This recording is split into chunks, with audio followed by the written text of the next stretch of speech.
Hey there! Today we're going to be looking at some evidence for God. So if you're interested in that topic, stay tuned.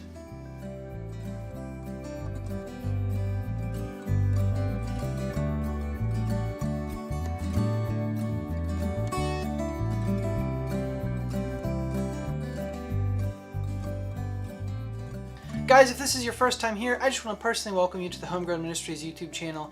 I'm DJ, and on this channel I strive to provide wisdom and encouragement to strengthen your walk of faith. So if you like what you see here, please make sure you subscribe down below so you don't miss any content in the future. Before I start talking about some of the evidence for God, I've got several disclaimers I'd like to run through, so bear with me. Disclaimer 1. You are on a Christian YouTuber's channel, so you are going to get my biased opinion. Sorry. Disclaimer 2. I believe the biggest problem in today's society is that we've lost the ability to talk about things peacefully. But I do strongly believe that we can have educated, intellectual, peaceful conversations about these things. That being the case, I'm happy to leave the comment section open, and I will. But be mindful that if your comment just disappears off of the face of YouTube, it's probably because you weren't nice. But as long as you're being nice and genuinely trying to refute what I'm saying, then that's fine, your comment will stay.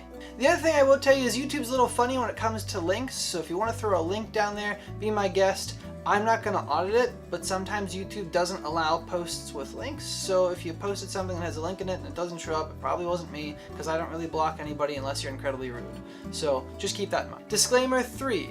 I'll be using the word evidence throughout this video. The reason why I'm using the word evidence instead of proof is because truthfully, in my opinion, you can't prove anything. I know it's going to sound a little crazy, but you can't even prove that you exist. You can't prove that you're not in the Matrix. You can't prove lots of things. What you can do is you can say, based on the evidence that I have available to me, I can be reasonably confident that X, Y, and Z are true. Hence the word evidence instead of proof. The important thing to know is that if you don't know everything, you can't prove anything. So again, evidence. Disclaimer number 4.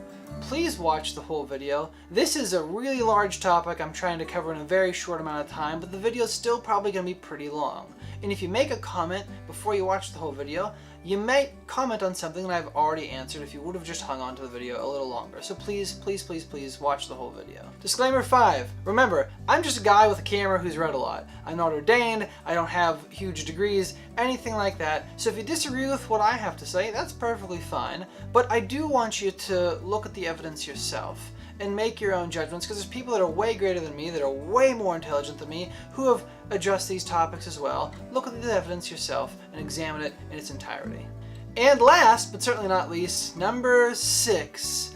I do care for you greatly. If I don't respond to your comment, it has nothing to do with the fact that I don't want to reach out to you. It's just that, honestly, I'm on YouTube because I hate writing. So I'm not ignoring you on purpose. Please don't feel that way. Probably won't respond to your comment just because I hate to type. Okay.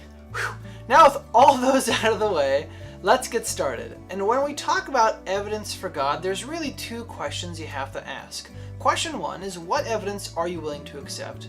And question 2 is, what God? Now I'm going to try to tackle both questions in this video.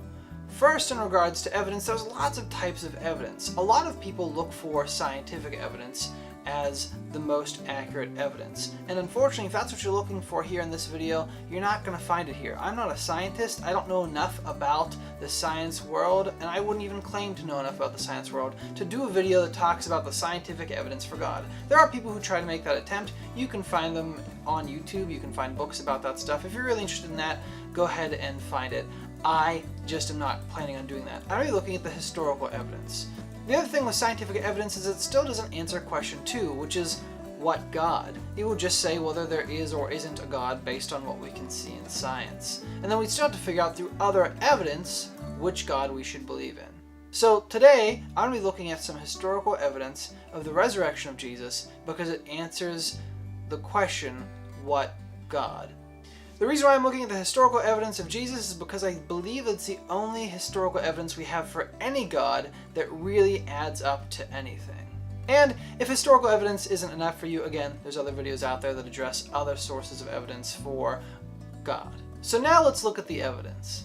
Jesus existed and was crucified by the Romans. No honest historian would tell you that Jesus didn't exist. And when you look at the early opponents to Christianity, they're not refuting whether or not Jesus existed, they're refuting his divinity. So the idea that Jesus didn't exist is actually a fairly new argument that has come about mainly because we are farther removed from the time period in which Jesus lived.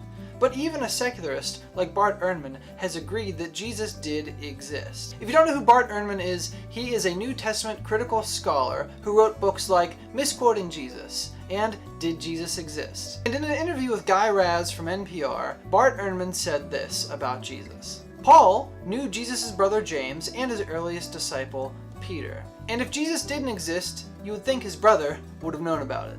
So again, Bart Ehrman agrees that Jesus did exist, he just doesn't believe in the resurrection. Now when you move on to look at textual sources for the resurrection of Jesus, you're going to find the Bible being the primary source because it has the most documentation of Jesus' life, ministry, and resurrection.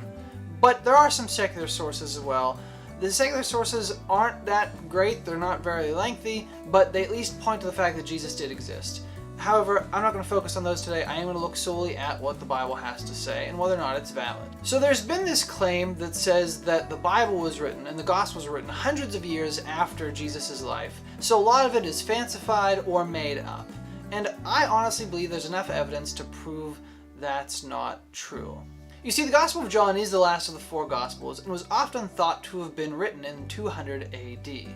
However, we recently found a new little itty-bitty piece of paper that's John chapter 18, currently known as the Rylands Library Papyrus P52, and this little piece of paper was dated between 90 and 125 AD. Now remember, what we found was a copy of a copy of a copy.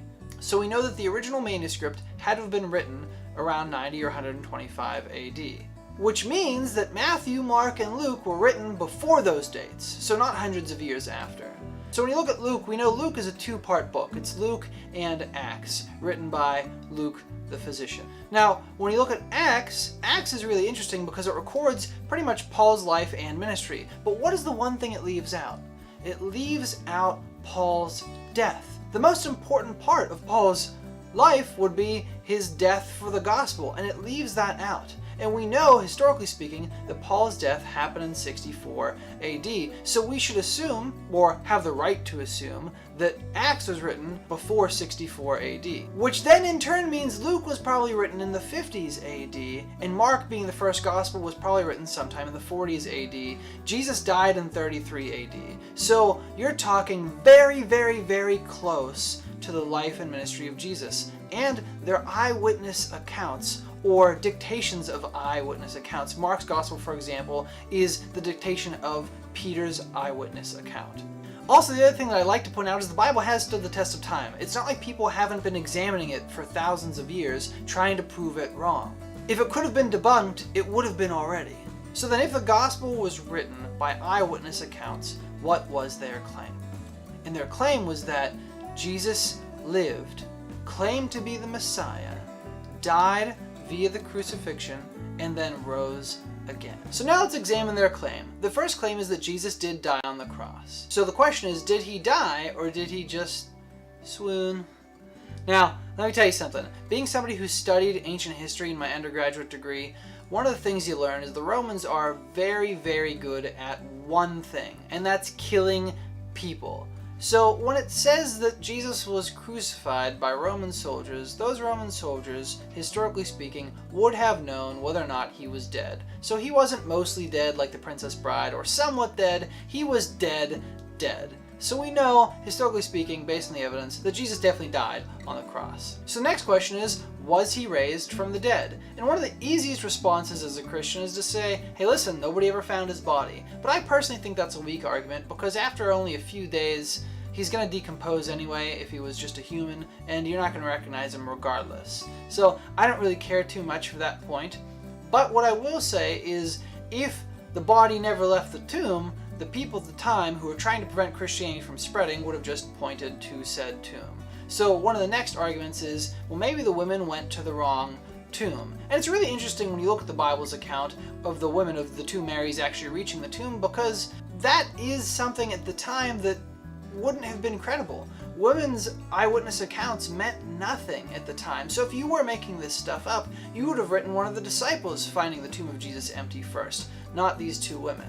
But neither here nor there. The point being is that if the two women did go to the wrong tomb, A, the people that are trying to destroy Christianity would have pointed to the right tomb, but B, the Bible also says that, hey, Peter then didn't believe them and then ran to the tomb and saw also that the tomb was empty. So it wasn't just the women going at one time in hysteria and going to the wrong tomb. You have that reconfirmed by the fact that Peter also shows up and goes, oh, yeah, tomb's empty, for sure. So then sometimes the next argument that's put out there is that although there were Roman guards that were stationed in front of Jesus' tomb, that the disciples just overpowered them and stole the body. Now, that's all well and good, except for the fact that as a Roman soldier, again, ancient history speaking, it's better to die in combat than to actually lose. So, one of the things that you see happening is that these Roman soldiers who happen to be the tomb that was empty go to the chief priest, and the chief priests say, hey, we'll protect you so long as you say that you were overpowered and the body was stolen, and you don't have to report back to your authority because we know it will happen to you, right? So they are protecting them because they know the consequences of what had happened, and the Roman soldiers didn't actually have anybody to fight, so they weren't overpowered.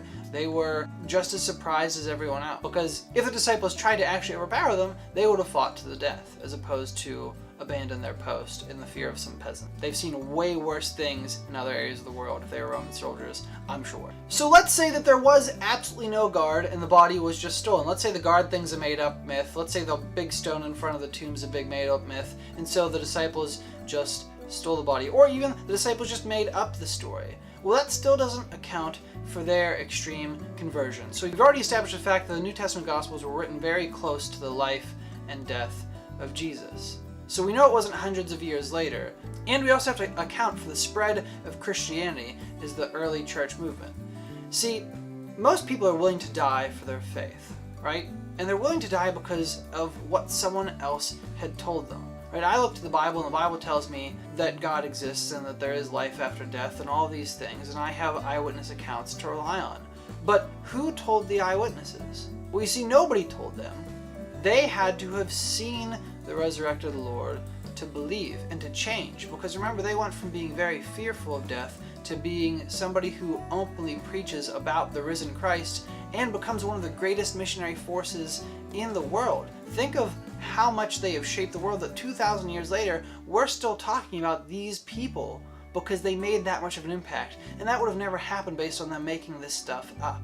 At the end of the day, they had absolutely nothing to gain and everything to lose, and most of them did end up losing their life for their belief in the resurrection of Jesus. So then the last one is that when all these different people were seeing Jesus as the resurrected Lord, they were just hallucinating, and they happen to have the same hallucinations. The problem with that is there's multiple instances in the gospel where they're all having the same hallucination. But then Paul later says in 1 Corinthians 15 that 500 people all saw the risen Lord at one time. Now, I have looked at the opposite end of this argument, and people say, well, technically that's not 500 testimonies. That's Paul's testimony claiming that there's 500 people who saw this. But see, you have to remember, 1 Corinthians was written while those 500 people were still alive. This isn't just a claim. This is a challenge. This is Paul telling the people at that time, if you don't believe me, Paul, go ask them. There's 500 of them that are still alive who physically saw Jesus at the same time.